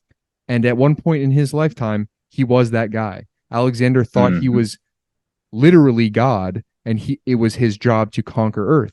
Well, he conquered Earth before he was killed. So it does take some level of that like radical self-belief that you could achieve something really, really great. And I think I wrote like probably a poorly worded tweet about it this morning, but like a great way to box yourself out of anything great is to believe that you can't, because it's 100% success rate. If you don't believe it can happen, it won't, period. And if it doesn't mean that it guaranteed will happen, if you have that self-belief, like maybe you'll start along a road and the path will change, and that's X, Y, and Z goal will change, and you won't get to be the leader of most of the landmass of the West. But I imagine that if you believed it the whole time, you've probably found yourself in a pretty incredible place regardless. Exactly. Shoot for the moon, right? And all that. Yeah, there's a book I want to mention now for anyone who's listening to this and is enjoying the vibe you just laid down. This book's called The Great Initiates, a study of the secret history of religions. It is not academic. It is not nonfiction. It is a fiction. It is written as story. And I'm not going to say anything more about it. Just if you thought that was interesting, what Zach was just talking about, you might want to look up this book called The Great Initiates, a study of the secret history of religions. I'll just leave it there. Excellent. Well, I've mentally added it to my list, because you've already given me one homework assignment from yesterday, so I have some reading to do. On the reading topic, I'm curious, obviously as you do more of it, you just get better, but you alluded to being able to read quickly. Did you ever intentionally study or adopt like speed reading practices? I think unconsciously, probably I did. There's probably a few things at play there. When I was very little, maybe I had some special thing, like I was born with like a good brain or something, like high IQ or high intellect or something like that. So I had maybe like a little advantage to someone who might not have been in that frame, whatever. But that's not why I have the skill that I have. I don't believe. It did make it easy to develop it, though, easier. So when I was little, I was able to read. Well, I got picked on a lot, and I didn't really have many friends, so I really retreated to books out of safety and out of comfort. On the one hand, so I would read like every day as a kid. And my father, again to his credit and his wisdom, when I was little, he bought the great. There's like a leather bound, gold gilt edge page, really classic looking. I don't know how many books they have in the series, but it's like the great classics or something like that. And it was this thing where you like every month you pay and they send you a book a month or something like that. And so he put these beautiful books all like as soon as he knew I was coming. I was a firstborn child for them. As soon as he knew I was coming, he started getting these books and putting them together. So I would play around these gorgeous leather bound books. They smelled cool. They looked cool. And that inspired in me a love of books. And then I was picked on really badly. So I already loved books. So that was an easy way to get lost in it. So I read constantly at a very, very young age. I started reading really early and I read a lot. And I think when your brain's developing at that young age, if you're doing something like that, it makes it easier, as you get older to have that skill set. So I never took like a speed reading course or anything, particularly per se, but I did start to realize, I guess consciously as I was an adult, I'd been doing it all along, but I realized that if your eyes can look at a word and it doesn't need to go letter by letter, it can just look at the group of letters as one and know what the word is. I was like, oh, you could just do that 2 words at a time. It's just a longer string of letters. So I started reading 2 words, 3 words at a time until you could get to, you can read a whole line at a time. So you can just look at the page and read a line. Now there's reading for deep there's 3 kinds of reading. There's a cursory sort of like scanning reading where you're looking for keywords or ideas that pop out. There is a critical reading when you're reading to critique and kind of spar with the words on the page. And there's reading for comprehension. I'm just making this up right now. I'm sure there's more types of reading, but there's reading for comprehension, which is when you really have to struggle with a sentence to really fully grasp what is being said there, at least on the level of like just pure textual. Forget about like metatextual stuff. So you don't read at this speed in all cases, but because I spend so much time reading very complicated and archaically written things and very high-minded philosophy and all that stuff, you give me a book on like the history of like a country or something like that, man, you just blow right through that. It's like no problem, because you don't have to stop and parse meta meaning and metaphysical notions that are implied by the writing. Anyways, you can read a whole line at a time. Then you can start to do 2 lines at a time. You can do 3 lines at a time. And so, yeah, that's a technique worth pursuing. And for anyone who wants to read faster and better, that especially people say, oh, I don't read. I'm not a reader. It's like, yeah, okay, well, like I'm not a skateboarder either. I don't skateboard. So if I want to be a good skateboarder, what am I going to do? I'm going to get a skateboard and I'm going to fall down for like 6 months. And I'm not going to be like, oh, yeah, I suck at skateboarding. I'm going to be like, no, I'm getting better at skateboarding. That's what I'm doing. So people who read or people who don't read, and this is a frustration for me because there's so much value in it and there's only so much I can do orally. The time alone is like a limiting factor. But people are like, oh, I can't read. I don't read. So I say, all right, we'll do the best we can. But like, you should practice. It's a worthy skill to have. You should definitely like make it better. You just have to try and be willing to go slow. Use your finger, track along, and then put 2 fingers and just tap your 2 fingers under the 2 words next to each other. Tap, tap, tap. Then put 3. Then turn your finger sideways like a line and read, and split the page up and read the first half of the line and the next half of the line. If you just do it, your brain is plastic. It's got plasticity. It'll get better at it. It will. Now, you may never be a world-class speed reader, but so what? You may never be a world-class, athlete either. It doesn't mean you don't want to go out and shoot hoops with your friends sometimes. So, yeah, that's a technique to doing that works really well. There's also some other really advanced techniques with books, but this requires more of a spiritual cosmology or a cosmological framework that would allow for this to happen. But it's the closest thing to magic, I think, that I actually get involved with. I mean, I don't really, that's a loaded, I shouldn't even said that. But basically you can take books and lay them out and meditate on something, and then open each book and read the sentence that you open to. And if you pursue this, there's a little more going on to it, and there's a little more stuff that has to happen before you get to that point. But I've taught many is a big word. I've taught a lot of people how to do this, and they do it, and it works for all of them consistently. This is not like some pie in the sky thing. This is scientific. Just can't explain the science of it, so I guess we'll call it magic. But yeah, no, you can absolutely extract information from books in such a far superior way than to how most people are thinking about it. Like, I just get books to have them around so that when I feel inspired, I have them to pull off the shelf to open to a page. I'll get a book, I won't even open it for years if I don't feel like it. Or I'll get a book and I'll just look at the table of contents. This is what I would suggest to someone who's interested in reading. When you get a book, first thing you do, look at the date. Think about what was going on in the world at that date.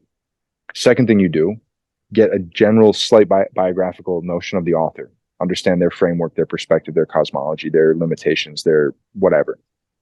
Third thing you do, look at the table of contents and try and understand what went into the creation of that organizing outline. Think about what the big ideas the person was grappling with to try and distill that. Fourth thing you do, go to the index and look at every single word in the index and the frequency that those words are present on how many pages to get a sense of the tone, the vibe of the book. And once you've done all that, go back to the table of contents, and whatever you feel intuitively drawn to, open to that chapter and just read it out of context. Now you have now that's like shaking hands with a book. Now you've shaken the hands with the book. Put it aside. If you feel like there's more, you want to go back, go for it. But it's more important to be aware of the table of contents of books than every word in it. Because when you're reading another book and they're like, oh, in this idea, you can remember, oh, there's a chapter in one of those books about that idea. Now's the time to flip to it. And so I tell people not to be bothered with, I bought a book and I have to read it. No, just get them, just have them around. You can do so many things with them. It's such a remarkable thing to have a library. It really is a game changer. That's fascinating. I mean, it's opened my mind to kind of that context, because I've had I was a similar avid reader as a child. I mean, I think somewhat dissimilar. Obviously, I can't speak to our stories analogously, but I identified with my intellect, so I read a lot as a kid. Self-fulfilling prophecy, you get smarter as you read, et cetera, et cetera. Then there was kind of this huge gap because of, I'm not sure if you're familiar with like AR reading or any of those kind of online quizzed reading that kind of came through the school system. But no. Essentially, there was like assigned reading that started sometime around middle school. Assigned reading. Yeah. It's like it's assigned reading, and then you have to take home whatever they assign you, read it, and then come back in and take an online quiz up to a certain level, and then you have to get a certain grade on that quiz to be able to get to the next book. It essentially like poorly gamified reading and created this kind of like a transactional relationship. So it completely kind of shattered my love for reading. So there was kind of a really tragic, and I'm sad to admit, like 6 to 8 year drought where I just didn't read a book. And I kind of fell back into the love for reading sometime around midway through college, which I'm super grateful for. It's completely recharacterized the texture of my life. And anyway, I think I hadn't really considered the thought of just having the books and having their value in your library if you've at least kind of introduced yourself to them, like a handshake.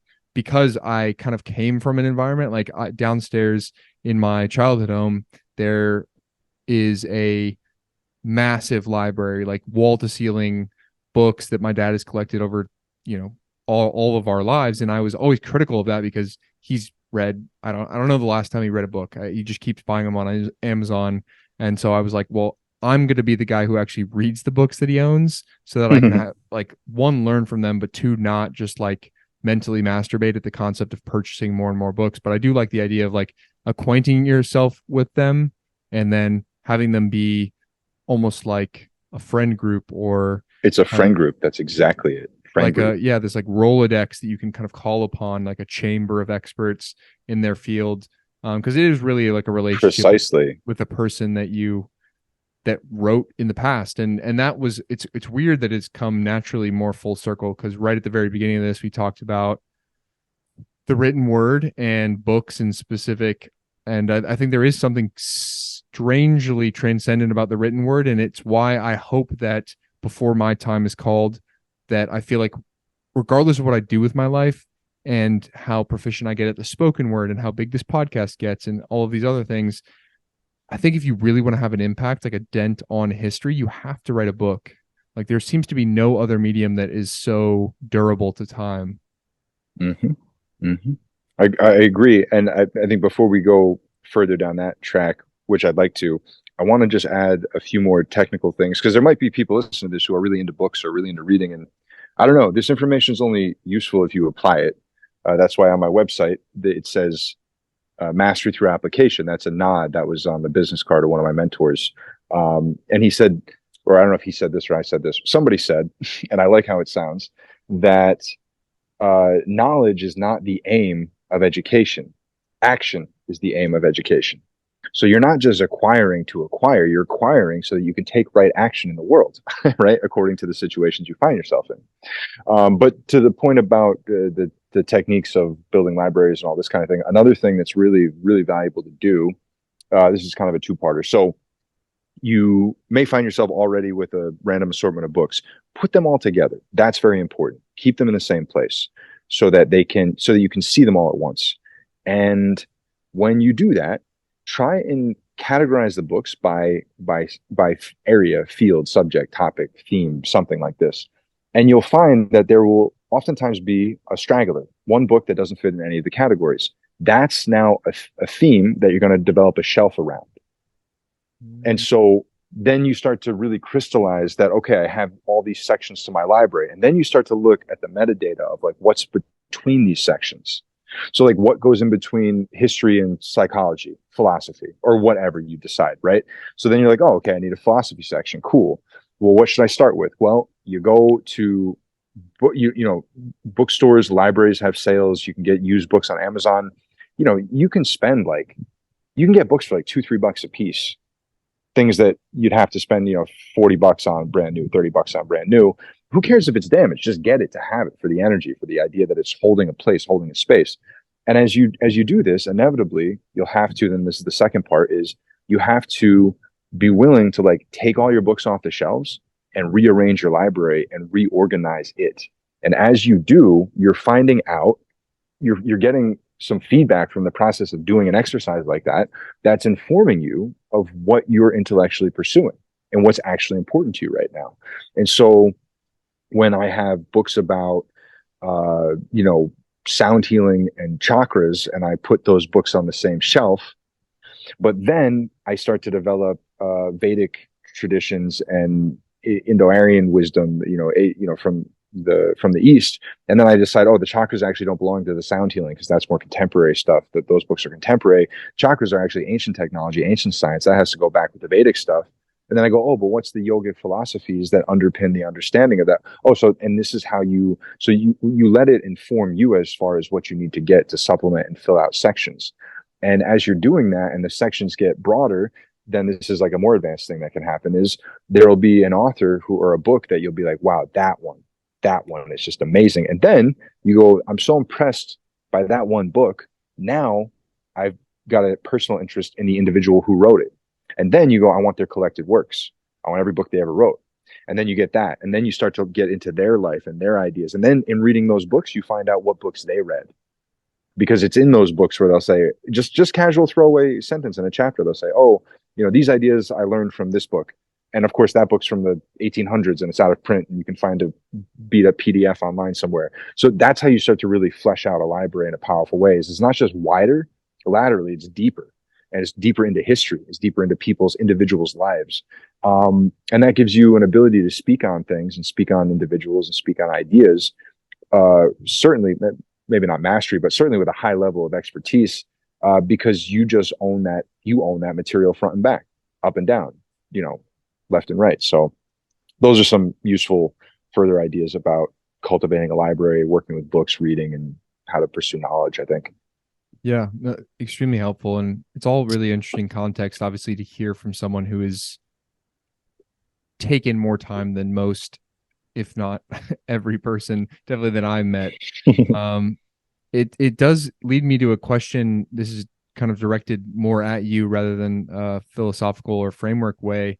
I am curious, kind of in your head, with all of your accumulated knowledge, like you've spent all this time synthesizing knowledge, and like both in the unique chemistry of your brain and as well as the unique path of books that you've read, you've kind of come to a lot of these conclusions and frameworks. Obviously, it's the nature of your work. You're kind of help people on a one-to-one basis implement whatever it is, whether it's like they want to transform their physical reality, spiritual, mystical, etc. But like we talked about with maybe the idea of legacy or the idea of leaving some sort of imprint, what do you think about, like, because to me it's like I'm meeting you and now it's like, well, what happens if Pat like gets hit by a car, like in all of this work, all of this time, like it's just zapped, and we are worse for it, in my opinion, right? Like all of that work, all that time, all that synthesis, the unique alchemy of your thoughts, it's gone. And it's like frozen in your dome currently. And like you can only go on so many multiple hour podcasts and kind of drop wisdom nuggets on people, and like short of recording constant conversation. How do you think about giving a collected work, and what are you working towards as maybe like a magnus opum for yourself? Yeah, I do have something that, writers don't say they're writing a book. Writers are writing a book, right? So I don't think I've ever said, I probably have said, I don't think publicly, I don't think on a show or anything like that, I'm writing a book, because that's just whatever. And the book that I'm writing, the idea, so I had this idea to write a book about maybe 5 years ago. I had the very thought that you said. I was walking by the beach, and I'm a pretty humble guy. I mean, I'm the most humble. I have, banished my ego the best of anyone, right? That's like a little Trumpism thing. But no, I am a pretty humble guy. I tell stories about myself, and I talk about my experiences to illustrate things and empower people, make people feel that they have a connection there, right? I don't go around being like, oh, when I did this and I got this award from President Bush for this stuff, which I did, like crazy stuff in my life has happened. But I was walking and I was like, shit. It's like, what if I die? Fuck. All this, what? I was like, what will happen? I'll lose all this. I got to get it. How do I get it out? And I sat down and I did what I always do when I'm trying to figure out what to do, is I go to God and I say, God, what do I do? Should I write a book? Should I say all these things that I have in my head and tell all the people all the wisdom? Should I just drop it on them? And he goes, no. And I was like, what do you mean no? I thought you'd want me to do it. Why the hell am I reading all this stuff if you don't want me to share it? And he said, live your book and it will write itself. And I was like, whoa, there's an idea. Live my book and it will write itself. Isn't that interesting? So that's what I set out to do. So I made my life my art rather than producing a piece of art. Now that doesn't disqualify me from producing art, a book or something like that. I've written a lot of poetry, of a mystical and also of a fun and lighthearted nature. I always felt comfortable with poetry. Probably would have been a poet if the world wasn't going to shit. I would have just had a nice long pipe like a wizard and written my poetry, maybe taught at a college somewhere, community college, had a little garden, had a great life. But then I looked at the world and I was like, shit, I gotta get in here. This is a mess. I gotta jump in. So forget the poet mode. The book, because my process is always deepening, because my knowledge is always expanding, because the amount of things that I don't know is always growing. And because I feel a tremendous responsibility with what it is I would put out, not to lead people astray, because I take tremendous, probably undue pains with that notion. It's been very difficult for me because I will work on something, work on a section, work on a chapter, work on a part of it, work on a frame for an outline. And then I'll go, I can't really make that. I can't make that claim if I don't back it up with XYZ, but I don't know about XYZ yet. Oh, got a new section of my library. This is how my library grew, was me trying to write something simple and then going, well, I need more of this and I need more of that. And as all that happened, I started to find that the things I was learning was making me more powerful in my ability to engage with others meaningfully and be of service to others in a profound way. And so my time and attention went more to that. And I put the idea of working on a magnum opus book that would, change the world and it'd be read all across the world, I was like, talking about, I don't want to say what the title would be because it's a really great title, but if the book is as great as the title, it will be read all across the world. But so I'll leave out the details. But basically, I started working with other people, and then I thought, wait a second, there's only so many hours I have in a day to do this. So now I started concerning myself with training others to do this kind of work and teaching others the inner level of what I did to get here and lay out that path. And then that takes you up against a different series of challenges. And then I said, no, that's not enough. I have to train people to train people. I can't just train people to do the work. I have to train people to do the work. That's how you multiply. And then I thought, shit, I have to literally take over the world to make sure this works. Like, I literally have to become a nation state. This is freaking crazy. I'm just some kid from Providence, Rhode Island. Like, I don't have like anything to take. How do I take it? And then I realized the trap that I had fallen into as this process unfolded over years was the process of putting myself at the center of the movie. And I was like, oh, right. If God wants it out there, nothing on this earth or anywhere else is going to stop it. So let me just do what I do as I've always done it, which is a faith walk with God from the beginning to the end. That's what it shall be. And be comfortable with knowing that it just may not all get out there, and be comfortable with knowing that it could all get out there. And I do have a vision of a place that will be, I guess you'll appreciate this. It would be like a modern Plato's Academy and a true university in the Jeffersonian ideal of what a school should have been. But anyways, it's a place where not only my library would be there like as a core, and other people would be invited to bring theirs. And you would invite scientists and philosophers and thinkers, and I don't care if they're armchair philosophers or doctorate degrees or whatever, and scientists and data engineers and doctors and psychologists and psychiatrists. You just invite them to come and just sit and talk about ideas, and to have this wealth of resources to draw from, private study rooms for individuals to go and work on things. I guess it's called the Library of Congress. It already exists, but I don't think Congress is a word we can associate with this kind of an activity or this kind of a pursuit. So yeah, I don't know. I figured, fuck it, I'll build my own. But of course, there's a lot of logistics on that. But the way I live my life, I let God deal with the logistics. He gave me a very clear mandate, or not a mandate, a very clear. He told me what to do. He said, "Listen," when I was little, he said, "Go and do the things I put in front of you because I put them in front of you. Don't try and figure out why. Just do them. And I'll make sure you'll have everything you need to complete the vision I put in your little head as a little kid. You're not going to have to build it. You're not going to need to figure out how to acquire the space or acquire the thing or just be yourself. Go do what I told you to do and deal with each person like they're the only person in the world. Just do that one thing. And everything else will be there when you're ready for it, when other people need it, when it's the right time." Now, with that said, I have a very logical and engineer-oriented mind. So I'm not just like a hippie being like, "Oh, whatever, man, money doesn't matter. We'll just figure it all out." No, absolutely not. Absolutely not.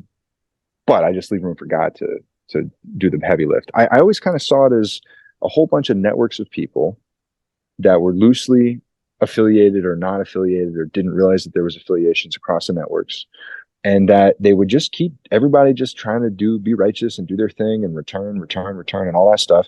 And then one day somebody or some group of somebodies would pull this one rope and this entire tent would just pop up overnight. Like the whole thing would just pop up overnight. And every different network and every different group of people would be at the base of one of those, tent poles, holding the whole structure together. And none of us would know till the moment that thing popped what we were building. It would just be this most beautiful thing. And that's the vision I've been holding for like over 2 decades. And because I've been at this for a very long time. I have a friend who I've worked with very intensively over the last 9-10 months on every level that I can offer to someone she's engaged with, and she's done very well with all of it.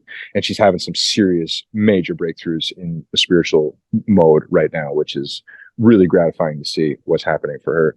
But she's gone through all this, and I always would say to her, She's like, how do you know all, like, with all due humility, but like, how do you know all this stuff? How did you fit? What the hell? Like, and you lived all these, you had all these jobs and you moved all this, you went through all this bad stuff. When did you do it all? Like, I got 6 tax returns some years. Like, I had 4 tax returns because I was working so many jobs to just survive. And I'm like, I don't really know.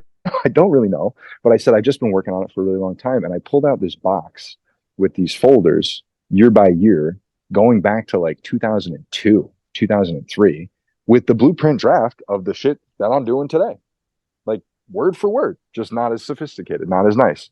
And so she went through it all one day, and she was like, "Whoa, when you said you've been doing it for a while, like I didn't realize the depth of like intention that goes behind every move that you make regarding what you're trying to do." And I'm trying to do that not because I mean, if I don't need to be known for it, I don't want to be known for it. If it's going to happen, better. If I'm known, and I think a lot of people who are trying to do the best they can in the world feel the same way. It's like, we don't want fame. We're not seeking glory. We don't want, maybe we want to be comfortable. We're not seeking to like billions of dollars necessarily, unless we need those things to do it.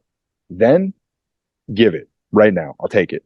So I just keep doing my thing, and God keeps putting people and situations in front of me that validate that walk. And that's what I do. That was a very weird and also long answer to, am I working on a book? But there it is. No, I love it. I mean, it was, in some ways, it's the only way to answer a question like that. And I mean, it's extremely exciting. It's extremely inspiring. I mean, I'm sure there's a percentage. First of all, I imagine the people that have soldiered on this far into the podcast are the real ones. So they believe in the mission. But for any of the skeptics that made it this far, I think there's, tiny percentage of people that are probably like, yeah, that is too much. I think I'm going to go turn on Netflix and chill out for the rest of the day, but exit the situation. But for those that remain inspired, similar to myself, I mean, it's really exciting. I think there's like the very cursory level on like I said, trad Twitter and the space that I find myself in, like a lot of people, young people online, like the idea of a renaissance. It's obviously related to the work that I do. I don't think I told you this yet, but like the mission statement or slogan of my company, the Vitruvian, is "Be the Renaissance." So, and I'll have to share the manifesto with you that I wrote. But it's kind of this idea that like there is no movement coming. There's no collective like sign up sheet for like, hey, I want to join this thing. If you want to see it, you have to be it. And I really like how aligned that idea is with yourself, that it is, you are living the thing that you want to see. And then if it turns into some sort of externalized actual place that we can all go, that I think we're all very excited about that concept, then it will be. And there's enough of us, clearly. I mean, we're having this conversation, and I have had that similar vision quietly in different flavors for myself, talked about it with friends, like, let's go build a place. Let's go, like, why don't we have our own thing? Like, who's stopping us from doing that? And the more you learn about kind of the negotiability or the scam-like nature of reality, I think you start to realize that you actually could. Like, there is almost no boundary conditions, which is extremely exciting and empowering. So it'll be cool to watch the story, and I'm glad that our paths crossed now, for hopefully what can be an unfolding relationship and potentially collaborative in different types of ways. But even if it's just to muse on these like massive ideas, I think there's, as you've experienced in your life, maybe there's only so many people that can even have these kind of conversations, and it can be lonely and it can be kind of isolating. So I feel seen by having this conversation by you. So I'm grateful for that. I know that we could literally talk ad nauseum. Hopefully there will be a part 2, part 3, part 4 podcast that we can share with the world, as many calls that will never get recorded. But I feel like that's a good note to kind of wrap the bow on. And I have a few closing questions that I ask every guest, so I will posit them to you. Some will be maybe potentially related to the conversation today, but certainly I think your answers will be excellent regardless. The first of the 3 is, if you could go back to a younger version of yourself and tell him one thing, what would that be? You did it. Relax. You did it. I love that. And then secondly, what is one quote that has always stuck with you or that you try to live by?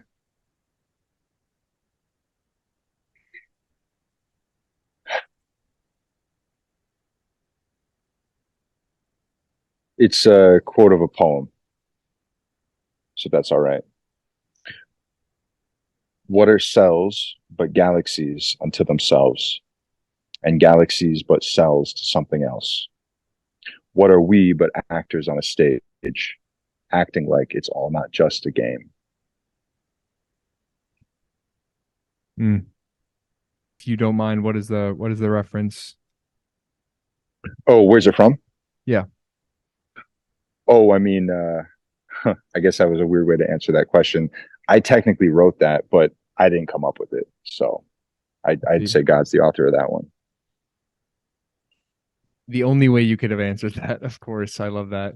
And then finally, what do you believe is your unique gift to give the world? My unique gift to give the world. An empty box. You can put whatever you want. An empty box, a blank, a whiteboard, a blank whiteboard. Fabula rasa. I love it. Well, Pat, it has been beyond a pleasure. I appreciate your time yesterday, your time today, and whatever the future of our conversations end up shaping like. I do want to give you the end of this formal time to let the people that have listened to the end here know where they can find you and what you're working on. Yeah, thanks. Thank you for that. This was an excellent conversation. I thoroughly enjoyed myself. So thanks for making the time and having me on. It was an honor and a pleasure, and I'm sure we'll do more. We'll have more conversations in the future. Yeah, so if anybody's interested in any of the stuff I was talking about, wants to know more about what I do or how I structure what I do, I have a website you can go to, eastofeldencoaching.com, eastofeldencoaching.com. It is essentially what I look at as the course syllabus for life that we all should have had when we were younger.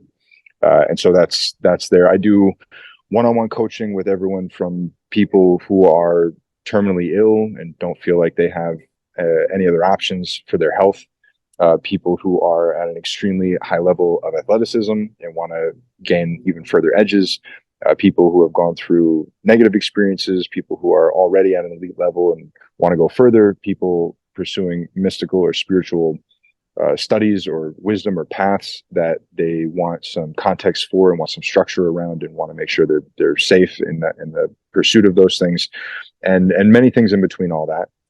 And I've been doing that for a very long time. And so if you want to check that out, you can send me a message on Twitter, which is at real Pat Moise, and we can connect on a quick call to suss out if there's any overlap. I do also some group stuff. I have some. None of this is online. It's all kind of referral only or private only. But if people are interested in really getting into the nitty gritty on any of the themes we talked about here, anything of a mystical, esoteric, spiritual, or psychological nature, I do have a 5-part and a 10-part program where it's like a couple hours a week, and I can do that one-on-one, or I can do that with a group of peers that want to pursue all that stuff together. So I just finished one group of that. So if people are interested now, would be a good time, between now and the next 2 weeks. If people hear this and want to check that out, we can talk about that. And I also do group retreats, and very customizable on whatever type of vibe or knowledge set or experiences people want to have. If they want to get shamanic and have some drums under a full moon and hang out like that, if they want to talk spiritual philosophy, if they want to, fasting retreats I've done. So all manner of things. If you or people that are in your group want to have a mind-blowing experience and gain some really powerful tools, and that'll be transformative and have momentum through decades of your life, then reach out, mostly through Twitter or through my website, and let me know, and I'd be happy to have that conversation with anybody.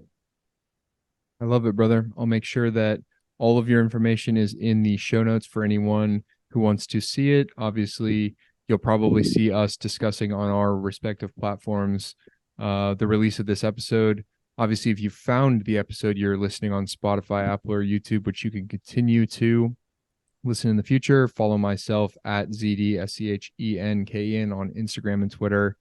And finally, of course, thank you for spending your time and attention, your most valuable resources with myself and Pat today. Memento Mori, and I'll catch you on the next episode of the Vitruvian podcast. And if he fails, at least fails while daring greater, so that his place shall never be with those cold and timid souls who know neither victory nor defeat.